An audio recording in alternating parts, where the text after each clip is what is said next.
A mysterious woman enters a lavish building under the guise of a prostitute, unaware that law enforcement is watching her every move. After being searched, she's escorted to a room where she carefully breaks her target's spinal cord. On her way out, the target's bodyguards ambush her, forcing her into a brutal fight for survival. Using her martial arts expertise, she takes them down one by one. Just when she thinks she's in the clear, one of the guards bombs her car, engulfing it in flames. A nearby cop rushes to her aid, pulling her from the burning wreckage. But before she can recover, a limo pulls up, and a cold, calculating woman inside shoots her without hesitation. Hey there, welcome to the recap of Naked Weapon, a story packed with brutal training, emotional struggles, and relentless action. Let's get right into it. Teenage girls from all walks of life disappeared without a trace. They were taken to a secluded island. Upon arrival, one of the girls cried out that she wanted to go home. Madame M told her she could leave, but as she signaled to a guard, the girl was shot dead in front of the others. The remaining girls were left in stunned silence, horrified by the brutality they had just witnessed. That night, Charlene met Catherine, a girl who slept in the bunk beside hers. A bond quickly formed between the two. Later that night, one of the girls woke everyone up, suggesting they make a run for it while it was still dark outside. She asked who wanted to join her, and Charlene raised her hand, but Catherine stopped her, whispering that they wouldn't make it. She was right. The next morning, the bodies of the girls who had tried to escape were dragged from the river, their hopes of freedom dashed. For 6 years, the girls endured brutal training. They learned how to fight, survive, and most disturbingly, how to kill. 6 years later, the girls had grown into deadly weapons, shaped by the relentless training. They were taught how to break their victims' spinal cords, to use makeup and seduction as tools of control, and to move with deadly precision. Charlene and Catherine had become close friends, their bond solidified by the horrors they'd endured together. One day, the girls faced a kill-or-be-killed challenge. They were pitted against the guards in a brutal fight to the death. Charlene, desperate to survive, killed one of the guards, a move that left her feeling sick with herself. Catherine, ever supportive, cheered her up, reminding her that it was either them or their enemies. Among the girls was May, ruthless and cold, unafraid to kill anyone who got in her way. Later, Madame M arrived with another challenge. The girls were to kill the nearest girl and bring her body outside. Charlene argued that if they didn't follow orders, Madame M couldn't kill them all.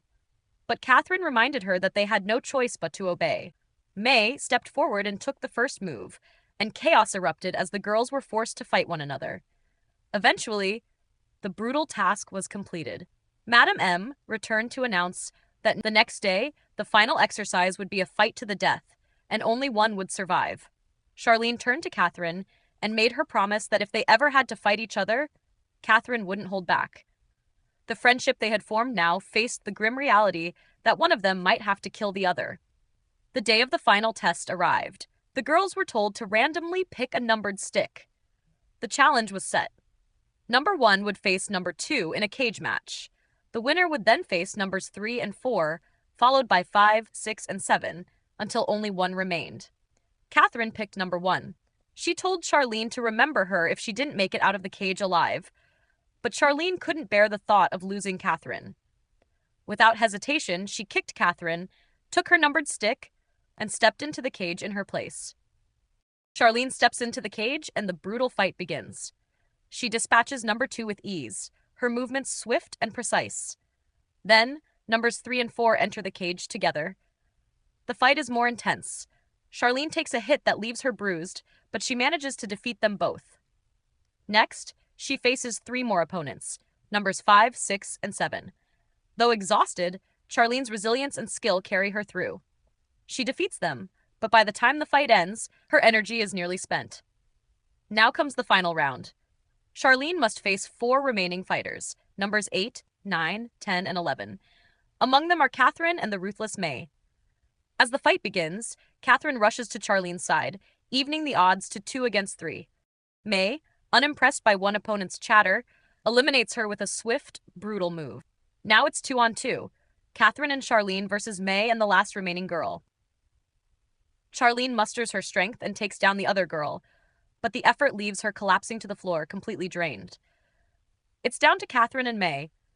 May dominates the fight, brutally beating Catherine. Just as she's about to finish her off, she turns her attention to Charlene, ready to strike. Catherine, lying bloodied on the floor, begs May to spare Charlene. But before May can make her move, Madame M intervenes. Breaking her own rules, she decides to keep all three alive. Later, Madame M dines with the surviving trio and lays out their future. In a month, they'll become the most wanted women in the world, executing flawless assassinations. Their contract is for 5 years. After that, they'll be free. But before they begin, they are drugged and violated by the guards, a calculated act to make them hate men and sever any emotional ties. The assassinations begin with the women carrying out high-profile hits across the globe. In Japan, Charlene uses the lens of her sunglasses to take down a target with precision. In the Philippines, May is attacked while playing the violin. She dispatches her attackers using a hidden sword within her violin, effortlessly showcasing her lethal skills. Charlene takes on a mission in Spain, meeting a client with Catherine trailing behind as backup. At the critical moment, as Charlene prepares to break the man's spinal cord, he stops her. It's a trap. Summons his bodyguards. Charlene fights back, disarming him and breaking his spinal cord as planned. However, the bodyguards swarm her. A firefight ensues, and Charlene struggles to escape. Catherine bursts in through the roof, taking out guards and pulling Charlene to safety. They retreat, but the bodyguards force them into a confined room. In desperation, they break through a wall. Catherine urges Charlene to escape while she holds the guards off.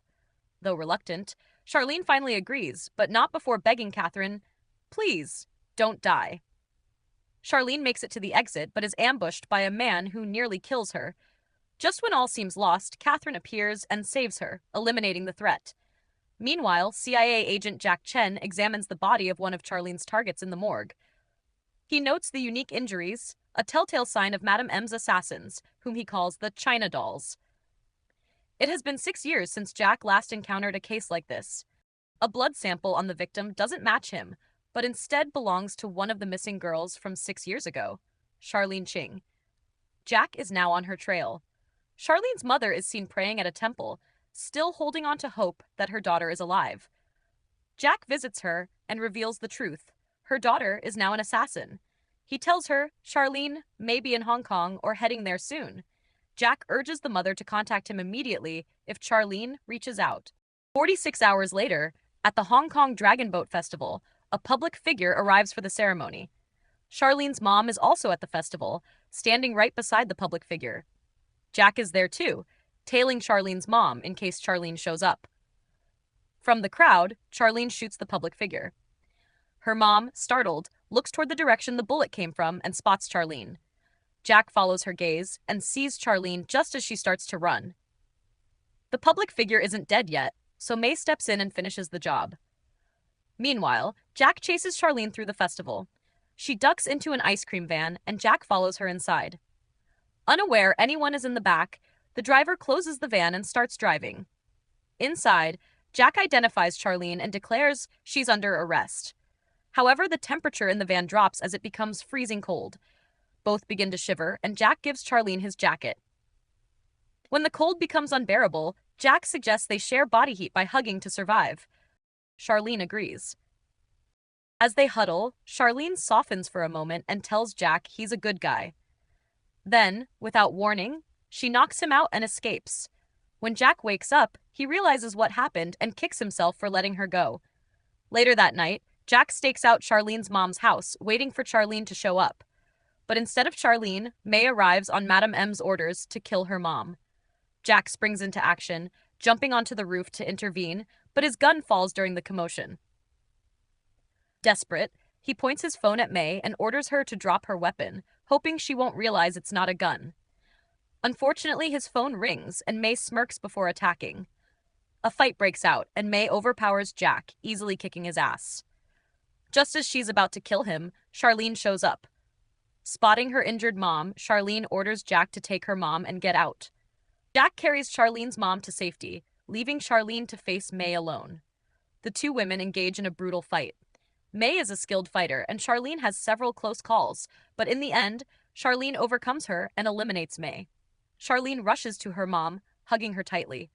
Her mom, badly hurt, begs Jack not to arrest her daughter. Charlene, knowing she can't go to the hospital without risking exposure, asks Jack to take her mom instead. Jack agrees.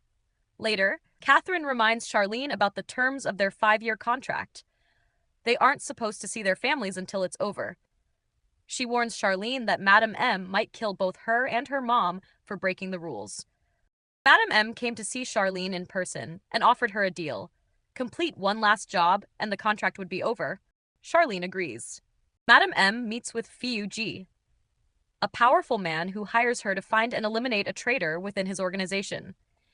Fiu Ji offers a hefty payment and requests the added satisfaction of witnessing the traitor's execution. Madame M agrees, and the deal is struck. Charlene and Catherine are sent on the mission to locate the traitor Benji. But when they confront him, they realize it's a trap. Fiu Ji had uncovered Madame M's role in his friend's death years ago, and this was his revenge. Madame M had already been captured and executed, hung as an example of his wrath. Charlene and Catherine attempt to escape, but Charlene is struck with an aphrodisiac dart during the chaos. Catherine helps her flee, but she is grabbed and captured by Fiu Ji's men as she tries to make her own escape. Charlene escaped and called Jack, who rushed to meet her at the beach. The aphrodisiac was taking effect, and in her disoriented state, she kissed Jack. Just as things began to escalate, Jack pulled back and asked what was happening. Charlene admitted she'd been drugged. In an attempt to snap her out of it, Jack led her into the water, letting the cool waves clear her mind. Once she regained clarity, Jack wrestled with the decision to arrest her. Ultimately, he chose not to. Charlene reassured him that he wasn't taking advantage of her, and the two gave in to their emotions, making love on the beach. The next morning, Jack woke to find Charlene gone. She'd left behind a letter asking him to watch over her mother and expressing hope that if fate allowed, they'd meet again. Meanwhile, Charlene set out to rescue Catherine, who was strung up like a Chinese puppet inside a glass box. She tried to shoot the glass, but it was bulletproof. Fiu, the antagonist, taunted her, blaming her for Catherine's suffering. Desperate, Charlene begged Fiu to spare Catherine, taking full responsibility for the death of his friend. Catherine, in immense pain, pleaded with Charlene to end her suffering, whispering, "I love you. I'll always be with you." Fiu ignored Charlene's pleas and killed Catherine. As memories of their friendship flashed before Charlene's eyes, she was overcome with grief. Furious and heartbroken, she launched herself at Fiu, but his martial arts skills were exceptional. Despite her anger, she was no match for him. In the brutal fight, Fiu blinded Charlene by digging his fingers into her eyes. Severely injured, she remembered Catherine's voice encouraging her to rely on her other senses when sight failed. As Fiu prepared to strike again, Charlene focused on the sound of his movements, grabbed his arm, pulled him forward, and broke his spinal cord before collapsing unconscious. Days later, Jack was at the temple with Charlene's now fully recovered mother. As he prepared to return to the U.S., Charlene's mom invited him to visit whenever he came to Hong Kong. At the temple, Jack made a heartfelt wish, asking the gods to protect Charlene and confessing that she was the woman he loved. Unbeknownst to Jack, Charlene was also there, quietly praying for both Catherine and Jack. As Jack left, he rushed outside, hoping to see her, but Charlene stayed hidden, watching him from a distance. With a soft smile, she turned and walked away, leaving their reunion to the whims of fate. If you enjoyed this recap, don't forget to like and subscribe for more.